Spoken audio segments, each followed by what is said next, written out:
BFM Business. Toute l'info éco. Business à la mi-journée.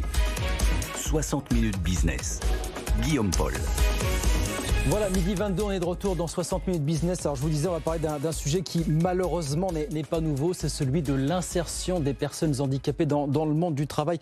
Je vous rappelle ce chiffre, 16%, avant la crise en tout cas, chiffre de 2019, avant la crise, 16% des personnes handicapées en France étaient au chômage, taux 2 fois plus élevé que celui de l'ensemble de la population française. On va en parler quelques minutes avec Prosper Teboul qui est avec nous. Bonjour Monsieur Teboul, merci d'être avec nous quelques minutes. Vous êtes le directeur général de l'association des paralysés de France et c'est la lutte contre ce véritable problème avec un grand P qui vous pousse à vous associer avec l'agence d'intérim ADECO pour créer une agence d'intérim qui sera 100% dédiée aux personnes handicapées. Ça s'appelle Handicap Intérim. C'est une belle initiative, on s'en réjouit, en même temps on se dit mais mon Dieu, comment se fait-il qu'en 2021 on soit obligé de créer ce type de structure pour lutter contre ce véritable fléau? C'est à la fois une satisfaction et une déception aussi quelque part, Monsieur Teboul, j'imagine. Hein.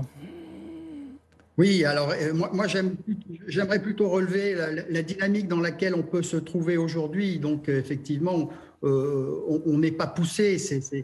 Avec ADECO Group, c'est un véritable partage de valeurs. Donc vous l'avez souligné tout à l'heure, l'emploi des personnes en situation de handicap en France est quand même assez peu mis en valeur, je dirais, puisqu'il y a 515 000 personnes en situation de handicap qui sont privées d'emploi. Vous l'avez rappelé tout à l'heure avec le taux de chômage de 16% qui est pratiquement 2 fois plus que la moyenne nationale. Le postulat de base, et je crois que c'est très très important, c'est que le handicap ne doit pas être un obstacle aux compétences. Et effectivement, notre association APF France Handicap milite pour le droit au travail et à la formation pour tous. Nous devons lutter contre les préjugés et, je dirais, la présomption d'inefficacité dont peuvent faire l'objet les travailleurs en situation de handicap. Et c'est dans cet esprit, vraiment, qu'avec ADECO Group et en particulier avec son président Alexandre Viros, nous avons réuni nos expertises pour créer cette entreprise adaptée de travail temporaire avec l'ambition, à 2 ans, de couvrir l'ensemble du territoire national avec 1000, j'espère un peu plus, 1000 mises en emploi. Est-ce que ça veut dire, Monsieur Teboul, vous dites qu'il y a des préjugés sur les incapacités présumées des personnes handicapées à assurer certaines missions? Est-ce que ça veut dire que dans le cadre de cette agence d'intérim, vous allez placer des personnes handicapées sur des missions que pourraient tout aussi bien assurer des personnes qui ne sont pas handicapées finalement? Est-ce que ça veut dire ça aussi finalement? Mais bien sûr, si vous voulez, il n'y a pas d'un côté un emploi, des emplois réservés pour les personnes en situation de handicap qui seraient en marge du collectif, des collectifs de travail. C'est bien pour ça que ce dispositif que nous montons avec ADECO Group est tout à fait intéressant parce que ce dispositif joue avant tout un rôle de facilitateur et de tiers. Je vais m'expliquer là-dessus. 2 volets extrêmement importants qui sont indissociables. 1, on sensibilise les entreprises. Oui. 2, on accompagne les candidats. On ne peut pas faire l'un sans l'autre. Et c'est ça la nouveauté de ce dispositif. Comment on sensibilise les entreprises avec un état des lieux précis concernant la perception du handicap au sein même de l'entreprise et des collectifs de travail, avec l'analyse de l'environnement de travail, l'identification du périmètre de poste à pourvoir, des compétences requises. Ça, c'est le premier volet.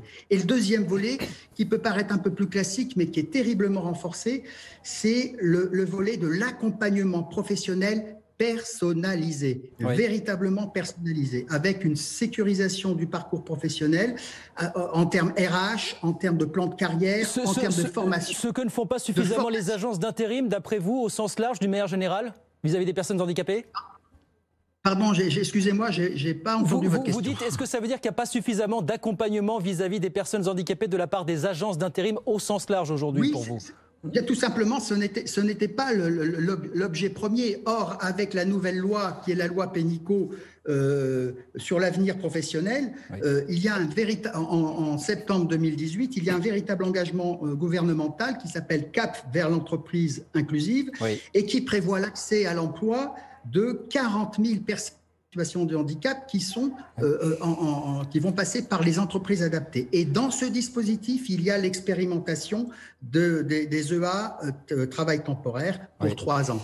Et la nouveauté réside véritablement dans cet accompagnement supplémentaire auprès des entreprises et auprès des personnes en situation de handicap. Accompagnement et accompagnement sur la durée et sensibilisation auprès des entreprises. Vous avez raison de le dire, effectivement, il y a un gros travail à faire en la matière aujourd'hui encore en 2021 malheureusement. J'ai une dernière question sur une grosse minute, Monsieur Deboul, mais elle est très importante. C'est que j'ai dit tout à l'heure, on a rappelé, c'était 16% de personnes handicapées au chômage en France avant la crise. Mais là, on entend beaucoup de bruit de la part de responsables d'associations qui nous disent on a peur qu'avec la crise, malheureusement, beaucoup d'entreprises procèdent à des licenciements ou à des non-embauches de personnes handicapées, comme si elles constituaient, pardon de le dire comme ça, comme une variable d'ajustement face à la crise. Est-ce que c'est quelque chose que vous redoutez ou que vous commencez déjà à observer aujourd'hui, vous ? On redoutait et qu'on observe, mais je veux dire, toutes les entreprises en France ont souffert et souffrent encore. Donc effectivement, je dirais presque, il n'y a pas de raison que le secteur du handicap, au niveau de l'emploi, ne soit pas touché. Ça serait quelque chose. On revendique pas un secteur totalement protégé, bien évidemment. On n'est pas hors sol, on est véritablement dans la vraie vie. Et ce que vous dites est totalement corroboré par l'enquête de l'AGEFIP et de l'INSEE, qui démontre effectivement nous observons les premiers signes d'un ralentissement extrêmement fort au niveau des mises à disposition, au niveau des recours à Cap Emploi, etc. Bon, pour nous, c'est pas un obstacle. Ce n'est pas un obstacle puisqu'effectivement, on milite véritablement pour que l'expertise de ces personnes en situation de handicap soit reconnue, pour aller vers l'emploi durable. Le premier objectif de l'intérim au niveau des personnes en situation de handicap, c'est de les inscrire dans l'emploi durable. Et de faire changer les entreprises de regard sur ces handicaps dont on sait, car pour une grosse partie d'entre eux, ils sont invisibles.